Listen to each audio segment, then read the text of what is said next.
Challenge मैंने स्वीकार कर लिया। मैं मंत्री जी से एक ही बात कहना चाहूँगा, अपनी टिकट का जुगाड़ कर लिए भाई, कदे तने टिकटें ना देवें बीजेपी वाले। तेरा काम है आई बार राज्यसभा खातर भी, प्रदेश अध्यक्ष खातर भी, लोकसभा खातर भी भाजदा फिरी जा है। मंत्री जी मेरी आपसे एक निवेदन है, अपनी टिकट का जुगाड़ कर लिए। गुरु की बात करे है, बाबू बेटिया की बात करे है, वो तो बड़े पहलवान है, बड़े पहलवाना की सलाह तो मैं अपना जरूरत पड़ेगी तो ले लो। मंत्री जी के लिए मैं अकेला काफ़ी हूँ। मंत्री जी के लिए ना गुरु की जरूरत और ना बाबू बेटिया की जरूरत, मैं अकेला काफ़ी हूँ। अपनी टिकट का जुगाड़ कर लिए मंत्री जी, बड़े चुनाव की का कर ले, छोटा की का कर ले, तेरा जुकर जी करे उसे चुनाव की टिकट का जुगाड़ कर ले, मैं तैयार हूँ। तेरा जी करे कोई आए भी मैदान में आ। ये स्वीकार जो चैलेंज किया सर, ये विधानसभा किया लोकसभा किया या जो सीपीट जो उसने बीजेपी वाले टिकट देनी उती लोकसभा की देवे, लोकसभा में आ जाए, उती विधानसभा की दे, उती विधानसभा में आ जाए, इसकी छुट्टी है। आपकी क्या मनसा सर, 10 सीपीट अगला चुनाव जो विधानसभा का नहीं लड़के लोकसभा का चुनाव लड़ेंगे? मैं तो पार्टी तय करेगी मैं क्या करूँगा क्या नहीं करना। मैं इस भाई के चैलेंज का जवाब दे रहा हूँ, इसका जड़ा मर्जी जी करे, लोकसभा में जी करे, इसने अपनी पार्टी की टिकट पक्की कर ले। पहला यू मैंने लगता को नहीं थी बीजेपी वाले टिकट देंगे, यू अपनी पार्टी की टिकट पक्की कर ले। जड़े इसकी टिकट पक्की ओड़े मैंने बता दे, ओड़े ओड़े इसके लग उड़ जाए। इसने तो सूते सूते भी हरा देंगे यार। इसको हराने के लिए किसी दूसरे व्यक्ति की जरूरत नहीं है, इसको खुद का घमंड ही हराता है। ये व्यक्ति अभिमान में घमंड में इतने चूर हैं, इनकी भाषा देखी होगी आपने। गुरु चेला आ जाओ, बाबू बेटा आ जाओ। अरे बाबू बेटा ने 6 महीने में 2 इलेक्शन हराए गए, रोहतक तो आड़ा गाल रखा है।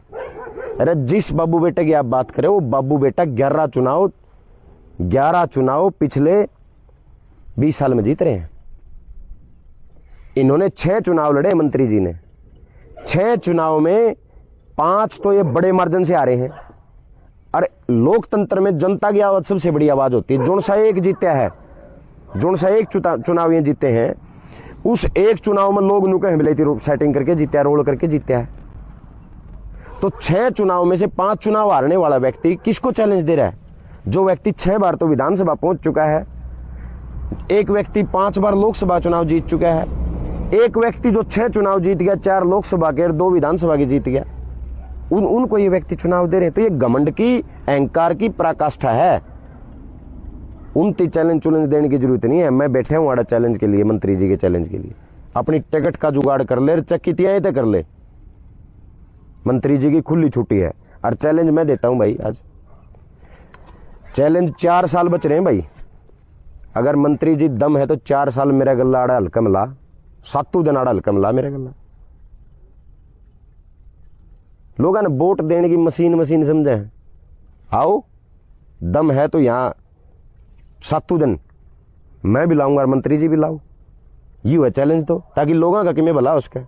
ये चैलेंज मुझे नहीं है, ये चैलेंज नारनौंद की 86,000 मतदाताओं को चैलेंज है इनका। मेरे को कहते हैं बोले भाई भूल गया 3,000 वोट आए थे। अरे मेरे तक तो लोग 3,000 तक 86,000 तक ले गए 5 साल में। अपना रिपोर्ट कार्ड दे कि तू कहां से कहां पहुंचा। 60,000 तक 72,000 तक पहुंचा है और नारनौंद की जनता ने मुझे 3,000 तक लेके 86,000 तक ले गई। और जब ये मंत्री जी चुनाव लड़ने नारनौंद में आए थे, ये सीट भारतीय जनता पार्टी की सीट थी। 2005 में यहां से भारतीय जनता पार्टी के विधायक थे रामकुमार गौतम जी। और जब ये 2009 में लड़े ना बीजेपी से, सीट बीजेपी की होते हुए तीसरा नंबर आए। 2014 में मुख्यमंत्री का झूठा ढकोसला बना के वोट ले गए। बोले मुख्यमंत्री जी मुख्यमंत्री बनेंगे, लोगों ने वोट दे दिए। लेकिन आज भी लोग न्यू कहे हैं भाई तो धक्काशाही से जीता है।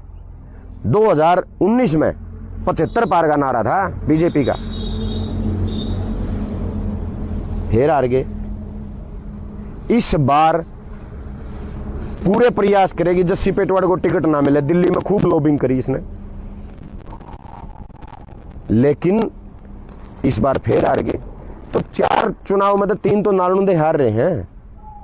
चैलेंज तो वो आदमी देना जो एक आधी बार गलती था हार जे।